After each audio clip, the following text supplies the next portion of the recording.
नमस्ते। आज हम एक ऐसी स्वास्थ्य समस्या पर बात करने जा रहे हैं जो बहुत आम हो चुकी है, पीसीओएस। लेकिन हम इसे एक अलग नजरिए से देखेंगे, होम्योपैथी के नजरिए से। तो चलिए शुरू करते हैं और देखते हैं कि ये सब कैसे काम करता है।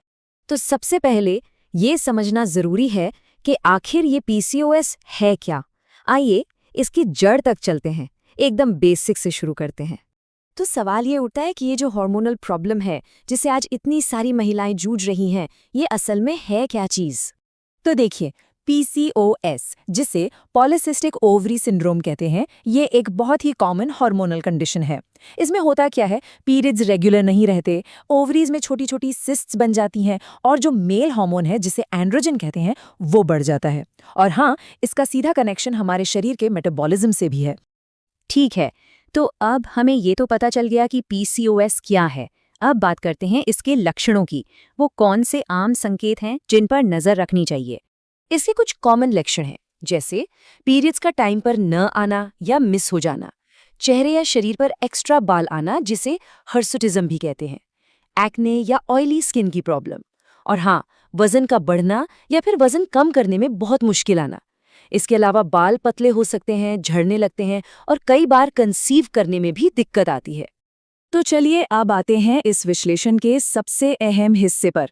होम्योपैथी इस पूरे मामले को कैसे देखती है, उसका अप्रोच क्या है। होम्योपैथी का नजरिया ना बहुत ही इंटरेस्टिंग है। यहाँ ऐसा नहीं है कि एक ही दवा सबको दे दी, नहीं, यहाँ वन साइज फिट्स ऑल वाला फॉर्मूला नहीं चलता, बल्कि इलाज इस बात पर निर्भर करता है कि किसी व्यक्ति का पूरा संविधान कैसा है। मतलब उसकी शारीरिक और मानसिक बनावट, उसके अपने खास लक्षण क्या हैं और उसकी पूरी स्थिति को इंडिविजुअलाइज करके ही दवा तय की जाती है। तो अब देखते हैं कुछ खास होम्योपैथिक दवाइयों को और ये समझने की कोशिश करते हैं कि कैसे अलग-अलग लक्षणों के आधार पर सही दवा चुनी जाती है।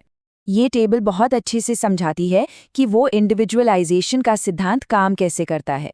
जैसे अगर कोई बहुत थका हुआ, हर चीज़ से उदासीन महसूस कर रहा है, तो उसके लिए सीपिया दवा हो सकती है। वहीं दूसरी तरफ अगर कोई बहुत इमोशनल है, सौम्य स्वभाव का है, तो उसके लिए पल्सेटिला बेहतर काम कर सकती है।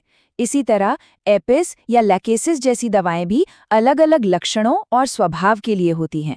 मतलब हर दवा का चुनाव मरीज के एकदम यूनिक सिम्टम्स पर ही टिका होता है। और हाँ, इन मुख्य दवाओं के अलावा भी कई और दवाएं हैं, जैसे थूजा, कैल्केरिया कार्ब और नेट्रम म्यूर। केस की जरूरत के हिसाब से इन्हें भी चुना जा सकता है। चलिए अब सबसे जरूरी बात करते हैं।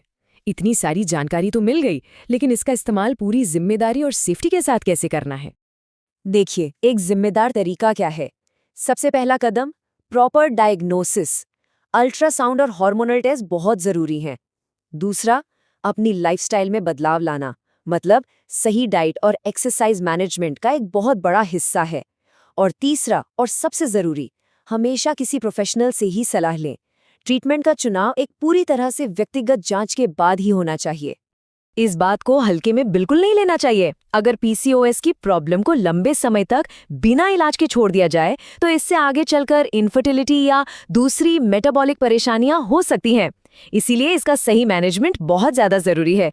तो अब हम इस चर्चा के आखिर में पहुंच गए हैं, और ये याद रखना बेहद जरूरी है कि यहाँ जो भी जानकारी दी गई है वो सिर्फ शैक्षिक उद्देश्यों के लिए है, मतलब आपकी जानकारी बढ़ाने के लिए।